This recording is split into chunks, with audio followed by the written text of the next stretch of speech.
Okay, thank you guys so much for having me here today. So I'm going to have a really quick and brief update. For the most part, anything that's happening in our student engagement world, we put in Briefly Speaking with the help of Mark Rust, or you can find it on our Facebook page, and you can always send me an email if you have any questions or ideas.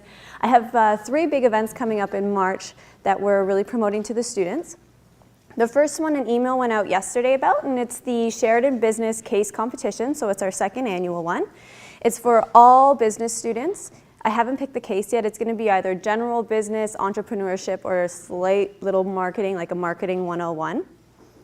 We have 2 divisions, advanced, which would be for students in 3rd year, 4th year, post-grad, or if they've competed on a competition team already, so there's a few 2nd years. And then the novice division, which is for 1st years and 2nd years. So again, if you're could promote it to your students, it's a great way, especially for the 1st and 2nd years, to kind of be exposed to the competition world. And then it allows us to have a larger pool of students to pull from when we are sending students to competitions. Because that's constantly growing, and we're constantly trying to find more competitions to send our students to. And it's an incredible experience. We actually just had, last Friday, 7 students attend the SCMA, which is the Supply Chain MA. I don't know what they are. Management Association. And we had, there were a total of 12 teams competing in the East. 12 in Eastern. 18 teams. 12 students, yeah. 12 students, sorry. 18 teams from Montreal, all the way from Quebec to out west. We had 2 teams go to the finals and win our division. And they were like top 5 in Canada. It was incredible. I'm really fortunate because I get to constantly see these student successes, and it's absolutely incredible. We also competed for the very first time ever in ICBC, which is the Intercollegiate Business Competition. And that is hosted by Queen's. It's in its 54th, 53rd year, and it's primarily attended by universities across the world.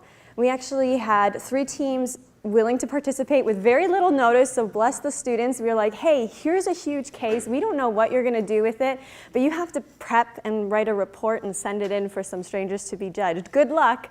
They had to sign an affidavit that they wouldn't talk to anyone, and they were on their own.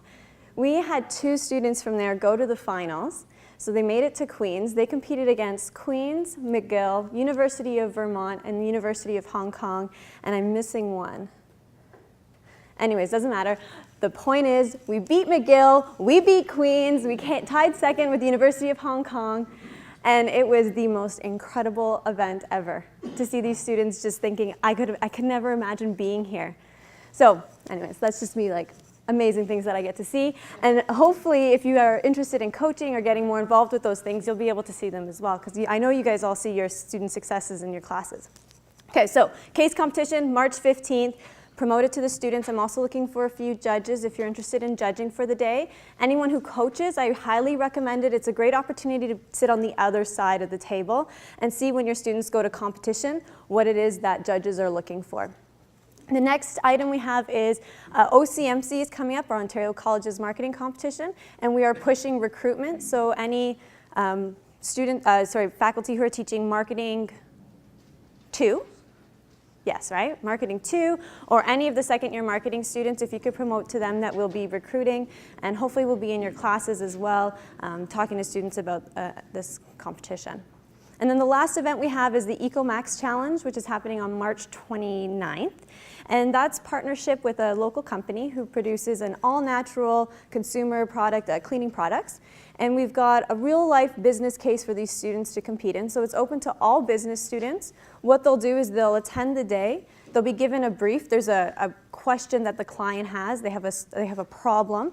And then they'll spend the day working with coaches, coming up with a solution, and then they'll be presenting their solution to the actual clients. And then from there, we have a prize for the winner. So that email will be going out next week to promote to students, and to you as well, with all the information, so you can pass that along as well. Just another way for your students to get involved. So moving from competitions to program associations, we have a lot of clubs and associations on campus. It's growing, and they're becoming more strong and vibrant every day. It's incredible. And I attend as many meetings as I can, and probably last month I attended Toastmasters charter party. So it was their 1-year charter party.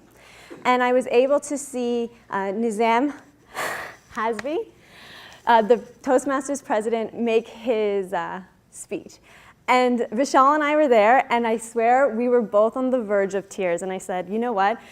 I'm going to have the shortest section ever because I wanted to share with you guys a little peek as to how incredible our students are and the opportunities that we have for them and what it really does for them. So I'd like to introduce Hazan Hasabi, and he's going to make a small presentation for you guys. Good evening, everyone. Morning. So, as you've known, I'm the president of Sheridan Bruce Toastmasters. We've been operating for a year and 2 months, and I have a story. I can't tell you the whole story, but I can pick up points that I find important throughout my journey. I've been there through the winter, the summer, the spring, and the fall. I've been there through the good times and the bad times. So we're going to tell you the story, and instead of starting from the beginning till the end, I'm going to start from the end, and we're going to go to the beginning. This is the end. Thank you for listening. Thank you, Crystal, for sending me. I'd like to take you back to our very first division contest, November 16th, 2013. This was the very first time we got to a division contest. Now, to get into a division contest, you'd have to go to an area contest where you face against 5 different clubs around the area. And to get into the area contest, you have to win the club contest, which is to go against your own members. The winner of that, you go to the division contest. And this was the first time we've got to a division level, and it was outside of college. Now, I'm going to use Briefly Speaking as a reference point here. You probably never heard that we won a division contest. That's because we didn't. I was the participant, and I lost. And that day was special, too. It was the same day we had our regular meetings, Wednesdays. And a week before, we took a vote, and majority said they were going to follow me to the division contest.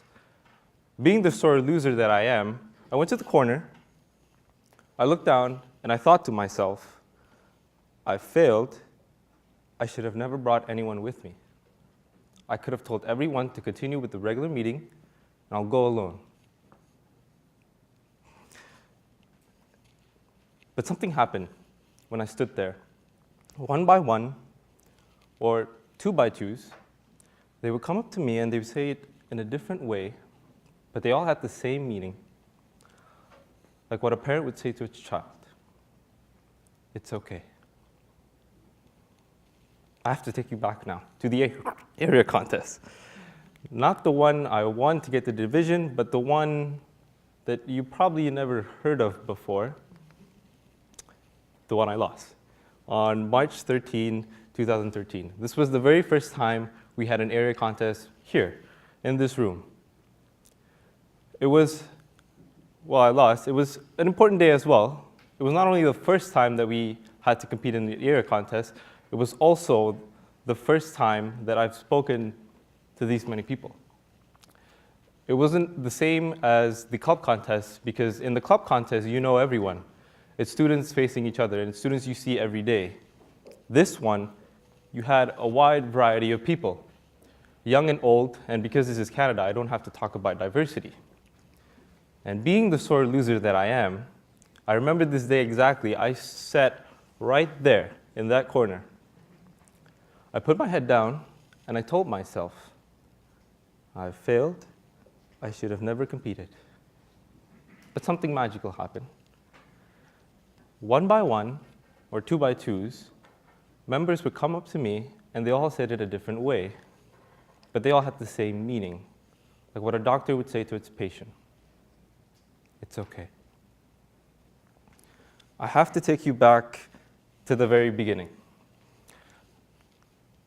November 19, 2012, our very first Toastmasters meeting. That day, I was the treasurer. I had a role in this club, and it was an important responsibility for me. And in our meetings, we have roles. I was also the timer that day. The role of the timer is simple. I would just have to simply record the times of people who spoke. And when it came time for my report, I did exactly as you see here. I had a piece of paper, and I had numbers all over it. I didn't have the names. So when it came to reports, I would point out, you had a minute, you had 40, you had 30. And I didn't know if it was right or wrong. I had no idea how to close, and I stood there yelling out numbers. But eventually, Professor Ruben Berga saved my ass and told me to close. And throughout that whole meeting, there was 15 minutes left. I sat down, and I thought to myself, I failed, and I should have never joined this club. Something happened that day, something magical. Complete strangers, people who I've never met before, came up to me one by one, or two by two, and they said it a different way, but they all had the same meaning. It's okay. And so every time I failed in this club, or every time I failed in general, there was always someone to pick me back up. And over time, I gained their trust, which is why I'm the president today. So thank you for listening, and thank you, Crystal, for sending me the invite.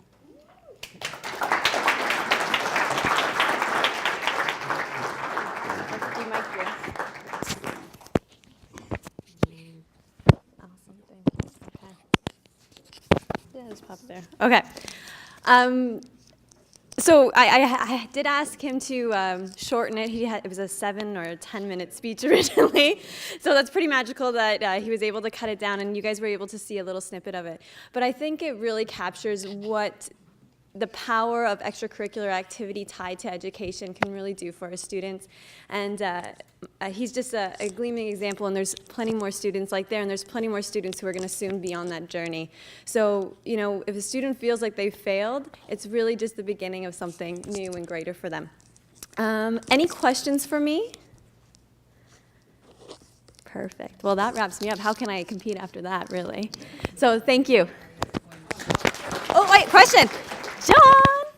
Just to mention, we have a Toastmasters today. Yes, yeah, we have Toastmasters at both campuses.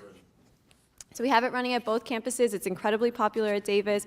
It's great for it's open to all students as well as alumni, staff, faculty. You're more than welcome to go in and check out the meetings. And then if you feel it's for you, it's a great environment to learn. Thank you.